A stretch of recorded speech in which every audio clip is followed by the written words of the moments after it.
Ari. Ya, waalaikumsalam. Hari itu, bagaimana kabar kamu hari ini? Alhamdulillah baik Pak. Oh ya, sebelum itu nama kamu siapa sih? Nama saya Dava Pak. Oh baik, Dava. Kalau begitu, saya panggilnya dengan nama Dava ya. Bagaimana? Ya Pak, boleh dengan senang hati. Baik. Oh ya, sehabis kegiatan apa kamu ke ruangan Bapak? Pulang sekolah Pak. Oh alah. Apakah tadi melakukan kegiatan pembelajaran seperti biasa? Iya Pak. Oh alah, baik Bapak. Sebelum itu, tujuan kamu ke ruangan Bapak itu apa sih kira-kira? Saya punya cerita sedikit sih Pak yang pengen saya ceritain. Oh, jadi Bapak ingin melakukan konseling Ya, Pak. sama Bapak. Oke. Sebelum itu Bapak sudah pernah belum melakukan konseling? Kebetulan belum Pak, ini mungkin baru pertama kali saya. Oh, baik. Bapak jelaskan dalam bimbingan konseling ini apa ya? Kita dalam konseling ini ingin menemukan solusi atau memecahkan masalah apa yang dapat alami atau gimana ya, atau dapat menceritakan sesuatu masalah dapat dan kita masih belum menemukan masalah. Nah, tujuan kita konseling ini untuk menemukan solusi tersebut untuk memecahkan masalah dapat. Ya Pak. Nah, dalam konseling ini dapat tidak perlu takut untuk bercerita atau kita dalam konseling ini dapat diharuskan mempunyai keterbukaan untuk menceritakan apa yang dapat alami. Lalu dapat tidak perlu takut untuk cerita Dava yang telah dapat ceritakan tersebut bocor ke teman-teman atau ke lingkungan Dava sekitarnya, karena Bapak di sini sebagai guru BK mempunyai asas kerahasiaan, yang dimana asas kerahasiaan ini menyimpan atau menjaga informasi yang telah diberikan oleh Dava, seperti contohnya cerita atau masalah-masalah Dava yang bersifat tidak boleh disebar kemana-mana. Nah, itu Bapak bisa menjaga tentunya. Nah, jadi kira-kira pada saat sebelum kita memulai konseling ini, Bapak tentukan waktunya. Bapak tentukan sekitar 30 menitan. Jika memang dapat tidak ada yang disampaikan, berarti memang sudah stop di situ dan kita sudah mempunyai solusi atau pemecahan masalahnya selanjutnya. Dan sebelum memulai konseling, saya Bapak tanyakan apakah duduk Bapak sudah nyaman? Sudah Pak. Sudah. Nah, jadi kalau emang Bapak ingin ceritakan itu, boleh sekarang untuk diceritakan. Kira-kira apa sih yang Bapak ingin ceritakan kepada Bapak? Jadi saya punya kakak Pak. Nah kakak saya ini sering nyuruh-nyuruh saya. Kadang itu sering bikin saya jadi malas Pak, karena bukan niatan dari saya. Sama halnya juga dengan teman kelas saya Pak. Jadi Bapak lagi kesal atau lagi malas karena ada teman yang membuat yang sering membuat perintah atau menyuruh Bapak gitu, Bapak. Iya Pak. Nah, sebelum itu nih, kenapa sih dalam dasar gimana ya, dalam bentuk apa nih kayak dia tuh kok bisa menyuruh Bapak gitu kan, atau bagaimana ceritanya? Coba jelaskan ke Bapak lebih detail lagi, Bapak. Di kelas saya ada tugas kelompok Pak. Nah kebetulan saya sekelompok Pak sama dia. Dia jadi ketua kelompoknya, saya jadi ini Pak, anggota kelompoknya. Oh, Bapak sudah mengetahui bahwa Bapak merasa kesal atau jengkel karena ketua kelompok dari kelompok Dapa sering menyuruh Dapa gitu, atau beberapa anggota juga terkena Dapa. Misal yang Bapak pikirkan ya, ketua kelompok memerintah anggota-anggotanya untuk mengerjakan tugas yang berlebihan, atau ketua kelompok mau seenaknya saja gitu kan, sering memerintah anggota-anggotanya gitu.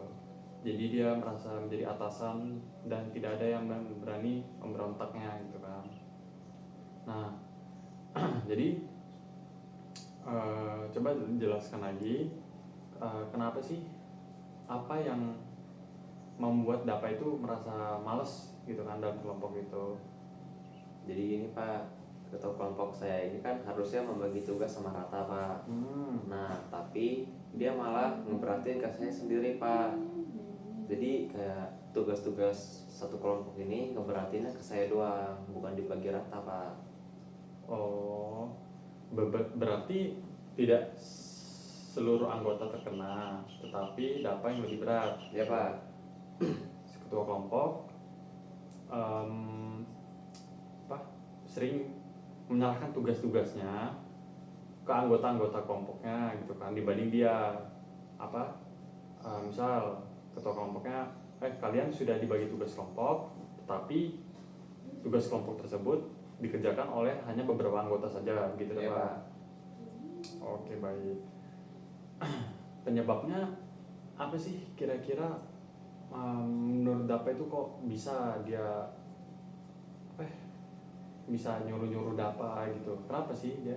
Mungkin karena dia jadi ketua kelompok Pak. Jadi mungkin kayak dia ngerasa dia yang paling berkuasa menyuruh-nyuruh saya gitu Pak.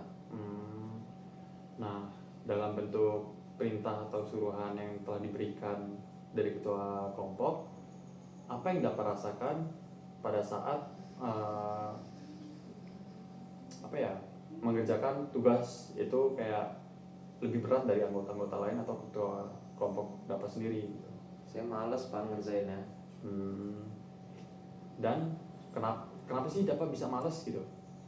Karena itu saya kan ngelihat kalau misalnya tugasnya dibagi rata Pak, saya mau aja ngerjainnya. Cuman kalau diberatin ke saya, sama aja saya kayak jadi babu kelompoknya gitu lah Pak. Oh ya, Bapak paham apa yang Bapak rasakan. Dan kira-kira nih Bapak ada sesuatu keinginan nggak nih kira-kira untuk ngomong nih sama dia gitu kan, agar si ketua kelompok Dapa ini dapat merubah sikapnya dan semua beberapa anggota lainnya itu dibagi rata tugas-tugasnya. Mungkin bisa sih Pak. Nah, berarti Dapa mempunyai keinginan ya untuk berbicara kepadanya untuk merubah kondisi dalam kelompok Dapa yang sekarang ini. Iya Pak. Baik. Dan Bapak ingin bertanya lagi nih Dapa, dialog seperti apa sih yang misal nih Dapa lagi berdialog sama dia dan dia itu lagi memerintah Dapa. Nah, bagaimana dialog yang dia sampaikan kepada Dapa pada saat dia ingin memberi perintah kepada Dapa? Dia ngomong gini Pak, woi Pak, ini sebagian besar tugasnya gue serahin ke lo ya. Nanti kalau ada sisanya ya gue lah yang ngerjain. Tapi kalau gue nggak bisa ya lo lah ya, gitu Pak. Oh, pasti itu kayak membuat tekanan banget sih Dapa ya. Ya. Oh, tetapi kalau misalnya Dapa kan sudah sudah mendapati perintah dari dia, apakah tugas-tugas itu tersebut dapat selesaikan? Enggak Pak. Enggak. Jadi Dapat tidak mengerjakan? Saya mengerjakan ini setengah aja Pak. Oh, setengah. Karena Dapat yang malas sisanya. Iya Pak, malas. Karena tidak masalah. Baik, kalau gitu Bapak ada salah satu teknik yang dimana teknik ini dari Gesal, yaitu kursi kosong. Dalam kursi kosong ini Dapa yang ingin berbicara kepadanya berhadapan dengan kursi kosong, yang dimana dapat Bapak perintahkan untuk berimajinasi di kursi kosong itu bahwa ada dia yang sebenarnya. Ya, jadi dapat tinggal berdialog sama di depan kursi kosong tersebut yang dapat anggap orang yang apa ya, yang ketua kelompok yang apa ya, sebagai ketua kelompok yang dapat punya. Nah, jadi dalam berdialog dapat tentu harus rileks terlebih dahulu dan fokus, tenang gitu kan, supaya dapat bisa mempunyai tujuan dalam berdialog tersebut agar bisa dapat merubah kondisi kelompok dapat sekarang. Bagaimana dapat? Ya Pak, boleh. Baik, kalau begitu Bapak ambil dulu kursi kosongnya supaya dapat berimajinasi dengan baik. Ya, Pak.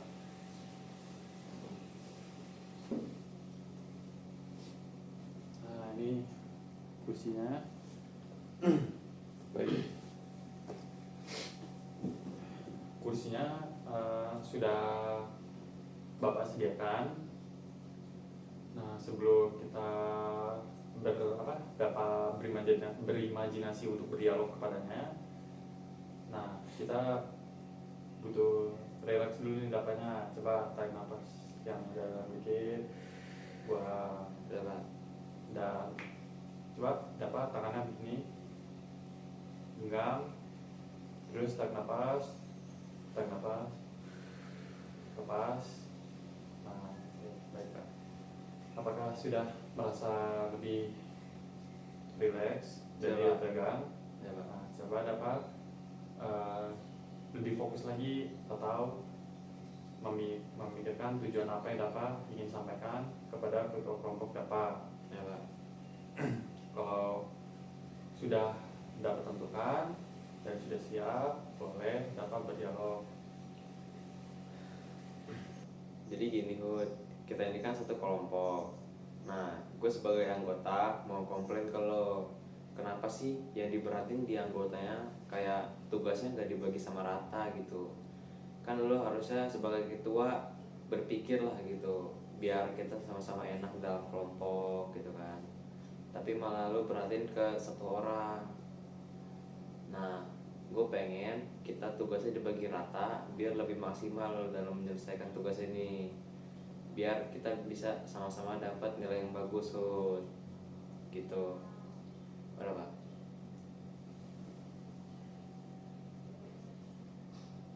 Apa dapat sudah berdialog kepadanya seperti itu? Ya Pak. Oke. Nah, apa dapat sudah tidak ada lagi yang ingin dapat sampaikan kepadanya? Sudah Pak? Tidak ada. Oh, singkat tidak apa ya, tidak panjang gitu ya. Oke, baik. Nah, kira-kira dapat kan mempunyai keinginan untuk berbicara kepadanya, dan dapat berarti sudah siap nih kata-katanya berarti ya? Ya Pak, sudah siap Pak. Oh, berarti dapat setelah konseling ini ingin berbicara kepadanya agar agar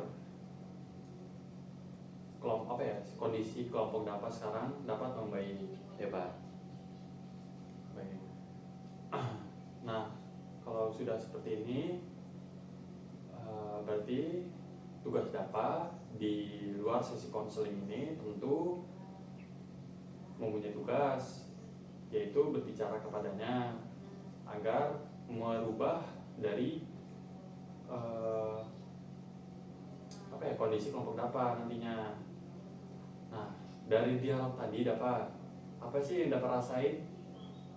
Emosi sih Pak rasanya Pak. Oh, emosi.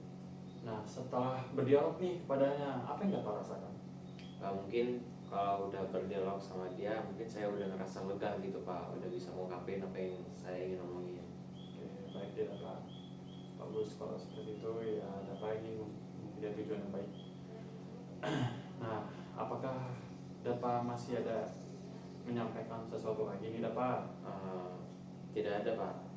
Oke, berarti Bapak harap dapat dapat apa ya?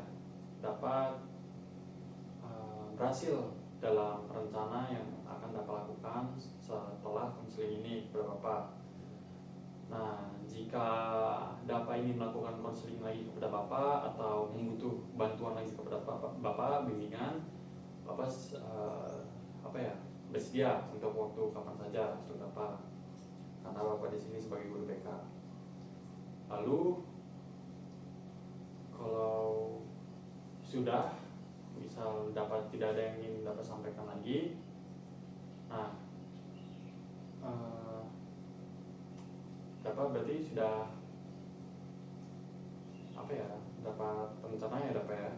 Jadi kesimpulannya Bapak ingin melakukan rencana untuk berbicara kepada ketua kelompok agar dapat tidak merasa kesal lagi terhadapnya dan dapat tugas sama rata. Ya Bapak ya. Ya Pak. Baik, kalau begitu, kalau sudah tidak ada lagi, apa yang ingin Bapak sampaikan? Tidak ada lagi sih Pak. Ya, kalau begitu kita tutup saja berarti konseling ini ya. Ya Pak. Berarti sebenarnya masih banyak waktu Bapak, tetapi kalau Bapak tidak ingin menyampaikan sesuatu lagi, tentu ya berarti sudah selesai gitu kan. Tetapi kalau jika Bapak ada sesuatu hal yang ingin Bapak sampaikan saja kepada Bapak lagi nanti. Baik, tidak Pak, kalau gitu. Dan Bapak selanjutnya melakukan kegiatan apa? Pulang ke rumah Pak. Oh iya, tadi baik deh kalau begitu. Biasa. Ya. Pamit ya Pak. Ya.